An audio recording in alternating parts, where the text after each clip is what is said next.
Welcome to public good news. ఏపీలో ఎన్నికలు ముగిశాయి. పోలింగ్ శాతం భారీగా నమోదైన క్రమంలో గెలుపు అంచనాలపై ఎవరి లెక్కలు వారు వేసుకుంటున్నారు.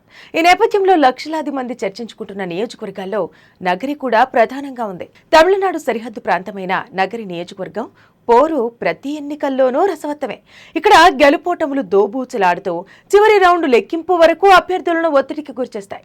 కానీ ప్రస్తుత ఎన్నికల్లో భిన్నమైన వాతావరణం కనిపిస్తోంది. వైసీపీ నుంచి 2 సార్లు గెలిచిన మంత్రి రోజా మూడోసారి బరిలో నిలవగా టీడీపీ నుంచి గాలి భానుప్రకాష్ పోటీలో ఉన్నారు. పోలింగ్ అయిపోయిన తర్వాత టీడీపీ శ్రేణుల్లో ఉత్సాహం మురుగలేస్తుంటే వైకాపా కార్యకర్తలను నిస్తేజం ఆవరించింది. ప్రభుత్వంపై ప్రజల్లో ఉన్న వ్యతిరేకతకు తోడు వ్యక్తిగతంగా రోజా మూటగట్టుకున్న అవినీతి ఆరోపణలు ఆమెను చుట్టుముట్టాయి.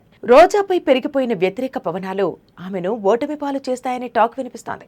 కారణం ప్రభుత్వ వ్యతిరేకత కాదని సొంత పార్టీ నేతలే వెన్నుపోటు పొడిచారని రోజా వర్గీయులు అంటున్నారు. సాధారణ నేతలైతే ఇతర కారణాలు చెప్పి ఉండేవారేమో, కానీ మంత్రి రోజా సొంత పార్టీ నేతలపైనే ఆరోపణలు చేశారు. జగన్ రెడ్డి మెప్పు కోసం చంద్రబాబు, లోకేష్లను వ్యక్తిగతంగా తిట్టిపోసిన రోజా తన ఓటమిని నేరుగా ఒప్పుకుంటారా అంటే అవకాశమే లేదు. మంత్రిగా కూడా కొనసాగి ఓడిపోయారంటే ఆమె క్రెడిబిలిటీ దెబ్బతింటుంది. అందుకే సొంత పార్టీ నేతలపైనే ఆరోపణలు చేశారు. నగరి నియోజకవర్గ పరిధిలోనూ 5 మండలాల్లోనూ మంత్రి రోజాను వర్గపోరు ఉక్కిరిబిక్కిరి చేసింది. అసమ్మతి నేతలను కలుపుకునేందుకు యత్నించకపోవడంతో పరిస్థితి మరింత దిగజారింది. మంత్రిగా బాధ్యతలు చేపట్టిన తర్వాత నుంచి రోజా సోదరులు కుమారస్వామిరెడ్డి, రాంప్రసాద్ రెడ్డి, భర్త సెల్వమణి పెత్తనంతో పార్టీ క్యాడర్లో తీవ్ర వ్యతిరేకత నెలకొంది. ప్రతి పనికి లంచాలు, కమిషన్లు వసూలు చేయటమే పనిగా పెట్టుకున్నారని సొంత పార్టీ నేతలే బహిరంగ వేదికలపై విమర్శలకు దిగారు. ఈ వ్యతిరేకతను అనుకూలంగా మలుచుకున్న టీడీపీ అభ్యర్థి గాలి భానుప్రకాష్ ప్రచారాన్ని ఉధృతం చేశారు.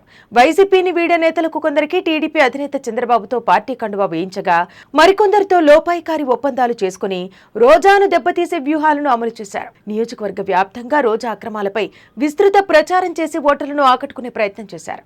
ప్రభుత్వంతో పాటు తనపై తారాస్థాయికి చేరుకున్న వ్యతిరేక పవనాలను గమనించిన రోజా ఆఖరి అస్త్రంగా ప్రలోభపెట్టే కుట్రలకు తెరతీశారు. పార్టీని వేడుతున్న నేతలను అడ్డుకునేందుకు విచ్చలవిడిగా డబ్బు వెదజల్లారు. పోలీసు, రెవెన్యూ యంత్రాంగాన్ని వినియోగించి టీడీపీ నేతలను భయభ్రాంతులకు గురిచేశారు. ఇదిలా ఉండగా నగరిలో రోజాకు వ్యతిరేకంగా ఉన్న పరిస్థితులను గమనించిన సీఎం జగన్ పుత్తూరులో బహిరంగ సభ ఏర్పాటు చేసి ఆమెపై వ్యతిరేకతను తగ్గించే ప్రయత్నం చేశారు.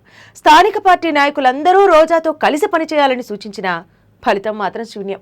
పుత్తూరు మున్సిపల్ చైర్మన్ పదవి ఇప్పిస్తామంటూ రోజా సోదరుడు 70 లక్షలు తీసుకున్నారంటూ ఒక కౌన్సిలర్ ఆరోపించారు. ఇలా నియోజకవర్గంలోని ప్రతి మండలంలోనూ సొంత పార్టీ నుంచే రోజాకు బలమైన ప్రత్యర్థులు తయారయ్యారు. వీరంతా రోజాకు వ్యతిరేకంగా పోరాటం చేశారు. మరోవైపు చంద్రబాబు, లోకేష్లను తిట్టడానికి సమయం కేటాయించిన రోజా చివరకు సొంత సీటులో ఓడిపోయేందుకు తనకు తానే మార్గం నిర్మించుకున్నారని విమర్శలు వస్తున్నాయి. కానీ రోజా ఎప్పుడు విచిత్రంగా సొంత పార్టీ నేతలపైనే ఆరోపణలు చేస్తున్నారు. నగరిలో తనను ఓడించడం కోసం సొంత పార్టీ నేతలే కుట్రలు చేస్తున్నారంటూ వ్యూహాత్మకంగా ఓటమిని పార్టీ నేతలపైకి నెట్టివేస్తున్నారు. తనను ఓడించడం కోసం టీడీపీ నేతల కన్నా వైసీపీ నేతలే కుయుక్తులు పన్నారని నియోజకవర్గంలోని సొంత పార్టీ నేతలైన కేజే కుమార్, ఆయన వర్గీయులు తన ఓటమి కోసం పనిచేశారంటూ చెప్పుకొచ్చారు రోజా. ఇదంతా ఆమె స్వయంకృత అపరాధమే. అయినా వాస్తవాలను పట్టించుకోకుండా పోలింగ్ రోజున సొంత పార్టీ నేతలను నిందిస్తే ఏం ప్రయోజనమని రోజా చివరకు తన ఓటమికి సీఎం జగనే కారణమని నిందలు వేసేందుకు కూడా తెగబడతారని నగరి నియోజకవర్గ పార్టీ నేతలు, అభిమానులు, ప్రజలు అంటున్నారు.